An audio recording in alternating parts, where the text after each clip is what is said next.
Hi folks, welcome to the Prepared Homestead. This is Travis. Thank you all for stopping by to watch. There's a lot of things going on right now in the world, in the news, and here in the United States.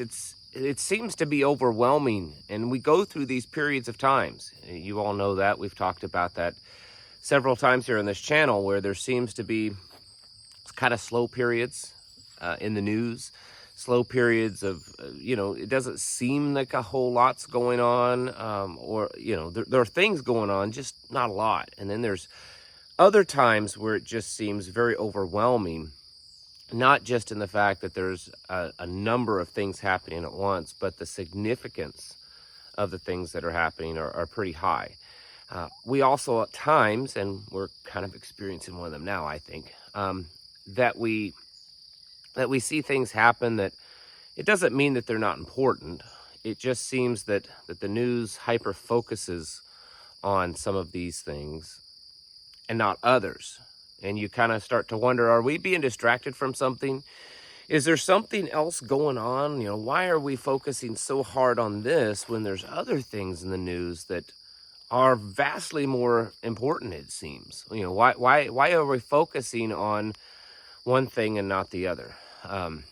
And I've talked about this before, but I wanted to get the point across once again that a lot of times what we're experiencing is psychological operations. I am not an expert on that, but I am aware enough to know that, and confidently believe that psychological operations are being conducted on the U.S. population pretty much at any given time. Between the U.S. government or the military, there are whole units that's what they do. They conduct these, they war game them out, and they're very good at it. And now with the advent of artificial intelligence and all the advanced technology in that arena, doing psychological operations on people and pushing the narrative in the social media world is actually much easier than it's ever been. For instance, the whole submarine thing that's lost. And I'm not saying that it's not real. Because something is part of a psychological operation doesn't mean it's fake necessarily. It could mean, but not necessarily. A lot of times it's just a distraction. And I start to wonder, is that being used as a distraction? It doesn't mean that some government power purposely caused this thing to get stuck and lost or whatever's happened to it. But it's possible that that's just the push, to kind of distract us. Or maybe it's just because people want to, because of all the really bad news that's out there, maybe they just want to cling to something that's kind of gives them hope. I don't know what it is, but that's getting a lot of news, a lot of attention. The whole Hunter Biden thing, which is an interesting one, because for the last 2 or 3 years, mainstream media and all the mainstream narrative sources have basically said the whole Hunter Biden laptop stuff and all of that, that's all just fake news. And now we have charges brought against Hunter Biden that aren't necessarily directly related to the laptop, but kind of in a roundabout, because the laptop, some of the things found on it kind of helps corroborate the evidence against him when it comes specifically to the gun charges. And he's pled guilty to them, and he's probably going to get off with probation, which is, a very light slap on the wrist. I guess it all depends on who you know and what you know, to determine the charges of a crime. Because there's other people that have been charged with the exact same crime that has received 2 and 3 years in prison sentences. But then that's in the news a lot. But there's other things that, they get a mention in the news sometimes, but I think that they're pretty significant. Yesterday Joe Biden called Xi Jinping a dictator. It's not that I disagree with him on that, but here we are trying to apparently, so it seems, we just had the Secretary of State visit China just a few days ago to try to mend the relationships between the two nations, because it appears that China and the United States are trying to go to war at each other, right? And then we have Joe Biden calling him a dictator. You could say that, well, he's just a senile, crazy old man, and he just mumbles around and says things. Totally agree with that. But I'm pretty confident in saying that this was probably said for a purpose. Look at what's going on with Russia.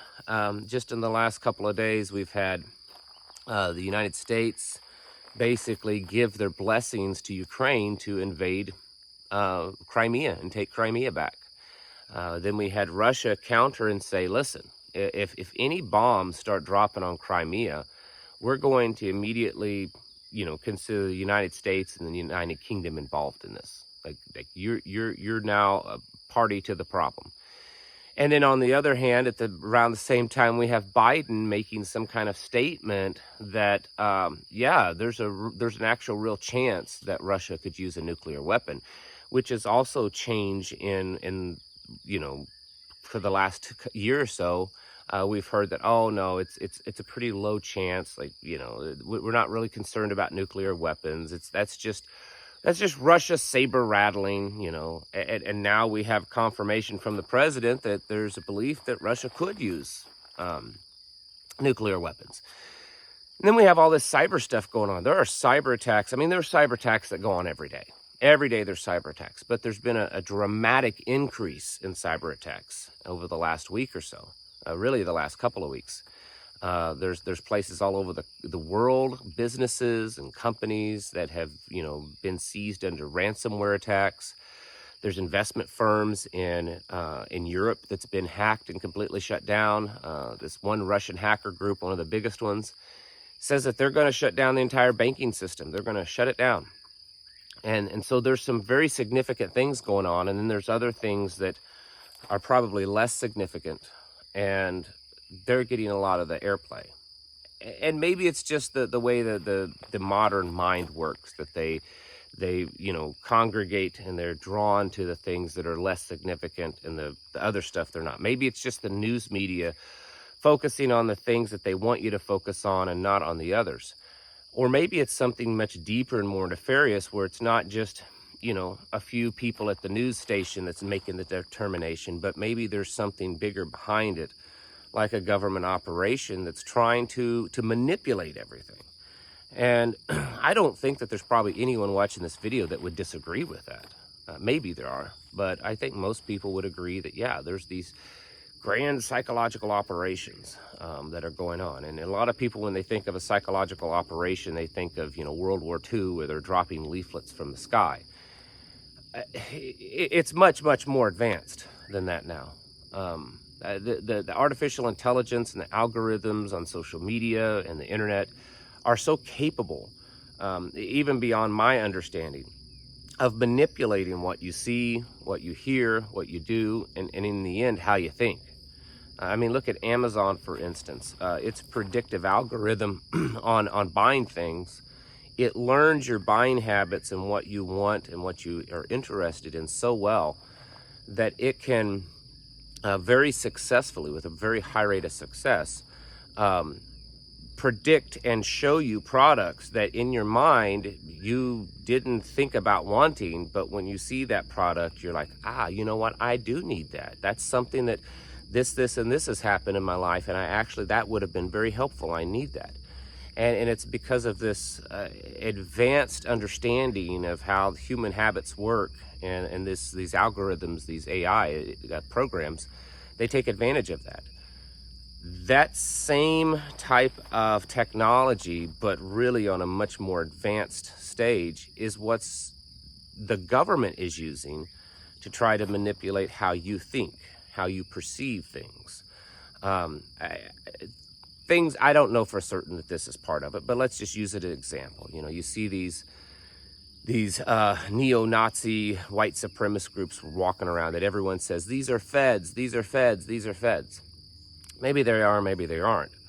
But you have to, in your gut, even though you may not understand why, believe that this is part of this psychological operation. It's strange that these guys just show up randomly in places, and how they behave and how they look and how they just kind of disappear, and no one really knows anything about them. There's not really a whole lot of information out there of who these people are. They just kind of randomly pop up and then go away. There's a lot of stuff happening. I mean, the fact that the president is is the way he is, the vice president.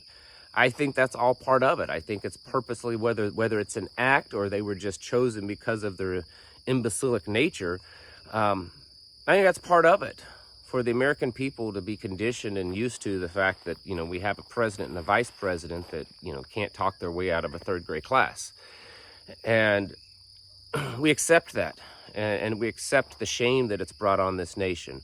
And in fact, a good portion of the people are even proud of the person that's embarrassing the whole nation. It's all this. It's bringing all society down. In the end, I think the bigger picture is it's a great example of how we as a nation has collapsed. I mean, look at art. And I feel like I'm going off on another rabbit trail, so I'll try to keep it together. Look at art, whether it's painting or architecture or music, just things that are ridiculous. It's not even just the ones that's disgusting, and there's certainly a lot out there that's disgusting and repugnant and vile, but there's other things that's just stupid. It's ridiculous, and it's called, you know, fine art now, or it's called great architecture. And when you can look back 200 and 300 and 400 years ago, and you look at the art that was created then, you listen to the music that was created then, you look at the architecture, and it's like we have no longer the capability, it seems, to even produce stuff like that. That's a sign of the degradation of our society, but I think that that's a very good image of kind of how a psychological operation can work. It's to convince people that this is normal, convince people that this is how we should think, convince people that this is beautiful, that this sounds great, that this is good music, talent, all this kind of stuff, when in fact it's not. Convince people that this is the most important thing in the news, when it's not. Because it's to distract you. It's to distract you from the bigger things that's going on. You know, what is the end goal result? What is their end goal? I don't know. Is it to go into an actual kinetic war with China? Is it to somehow bring us down to the point that we cede over our authority to China? Or are they doing it in some kind of reverse psychological operation, hoping that it will cause the destruction of China? I think in the end, one of the results, however they figure it's going to happen, is to grow the power that's here to the point that it is a globalist entity. It is a big one world type of government. Most all the signs indicate that. There's actually very little on the American government side that indicates that we don't want to become some big national, you know, globalist government that covers the whole planet. One world, one government, one currency, one religion. How we get to that point, I don't know. But the point of today's message is that we should stay on top of understanding that, constantly keeping ourselves in check as to, hey, this could be a psychological operation. This may not be what it seems. This may be a little fake. This may be exaggerated. This may be happening to keep me off focus and not paying attention to this, you know. And so we need to constantly be aware of that. We get a lot of times very hyper-focused on something that may be in the news because it seems really important, when in fact it's just distracting us from something else. My mother yesterday actually was saying that. She was talking about that missing submarine, tourist submarine. And she said, I just started thinking, because it's just all over the news, of what are they trying to distract us from? What are they trying to keep us from focusing on? And that's really what we should be doing. Doesn't mean these things in the news aren't real or aren't important. It's just that when stuff happens that seems a little off, that you can't quite understand why, you should probably be thinking that maybe they're trying to distract us, and keep an open mind to that and try to think through the psychological operations, which is difficult, but it certainly gives you an edge up on everyone else. In the end, folks, it's time to get your houses in order and time to prepare yourselves mentally, physically, and spiritually. Thank you for watching, and I'll catch you in the next video.